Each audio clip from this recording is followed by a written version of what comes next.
મહાપ્રસાદનું સ્થાન છે ત્યાં આવું અને બધાએ આ મહારાજના દર્શનનો લાભ લેવા અને માનતા બધાએ રાખો છો ચાદર ઓઢાડવાની રાખજો. એક જ ચાદરમાં કામ થઈ જાય આપણું. હવે ચાદરનો મહિમા છે એટલે ચાદર ભગવાનના ઢોલિયા પર ઓઢાડી દેવી એટલે કોઈને સુખ દુઃખ કંઈક પણ માનતા હોય એક ચાદરમાં કામ થશે.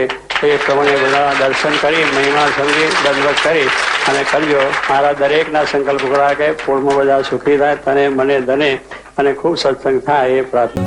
નારાયણ સ્વરૂપને પસંદ કરતા શાસ્ત્રીજી મહારાજ જો. નારાયણ સ્વરૂપને પસંદ કરતા શાસ્ત્રીજી મહારાજ જો. પ્રમુખ સ્થાને રે વરણી કરે છે ચાદર ઓઢાડી આજજો. ચાદર ઓઢાડી આજજો. હાલો જાત્રા કરવા જઈએ